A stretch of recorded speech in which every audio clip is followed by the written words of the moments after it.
তোমার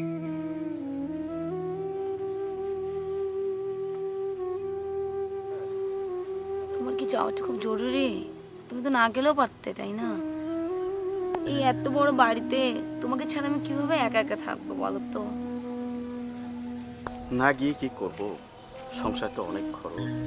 আমি যা কিছু করছি সব তো তোমারই জন্যই করছি।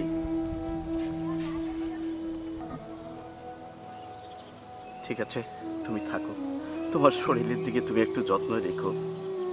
আমি আসি।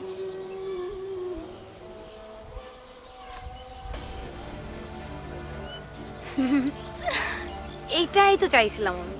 আমি এখন স্বাধীন, আমার আর কোনো চিন্তা নাই। যা শালা বুড়া বেটা, আপদটা বিদায় হলো তুমি। উফ, মুক্ত আকাশে উড়বো, হাওয়া খাবো, কি মজা। আর এগুলা দূর, যাই তো আগে।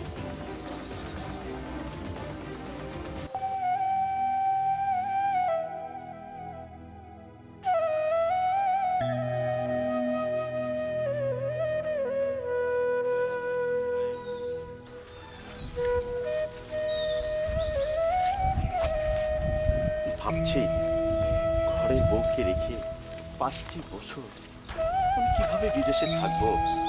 আহ, যেতেই তো মনটা চাচ্ছে না, তারপরও যে যেতে হচ্ছে।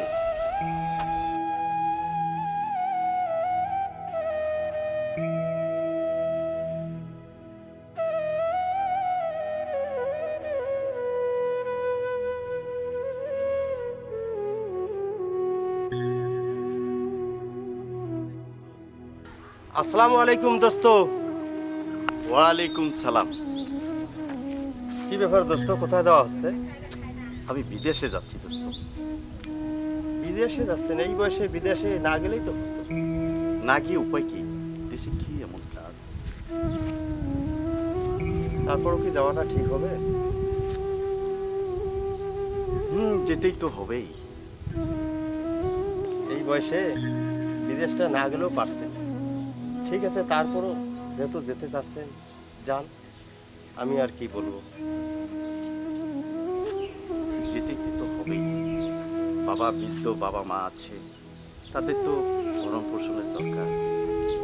আচ্ছা, ফ্লাইটের সময় হয়ে যাচ্ছে, তুই একটু আমার বাড়ির দিকে একটু খেয়াল রাখিস।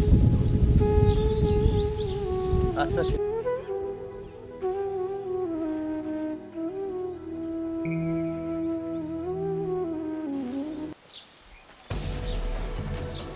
আরে আমি তো দীর্ঘদিন ধরে এই আশায় ছিলাম। আরে শুধু বাসার দিকে খেয়াল না, কত কি যে খেয়াল রাখবো সেটা পরে বিদেশ থেকে আসলেই বুঝতে পারবি।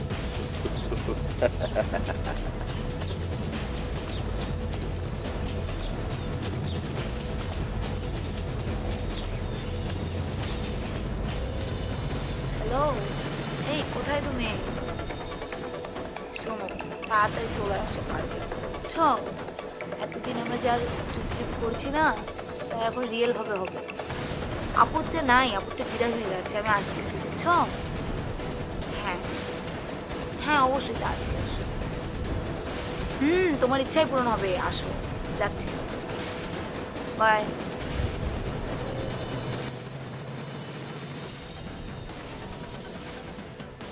আরে দোস্ত, আমি তোকে বলছিলাম না যে আমি কত কি দেখাশোনা করব?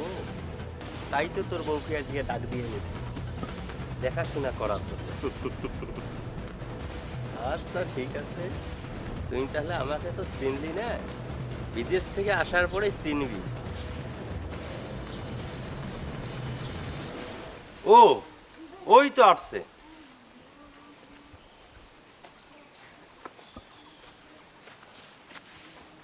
কেমন আছো? আছি, ভালো আছি। কোথায় নিয়ে যাবা? এই শোনো, যেহেতু দোস্ত বাসায় নাই, আমি আজকে তোমার বাসায় যাব। চলো। সত্যি? সত্যি। ওকে, চলো। আচ্ছা আসো।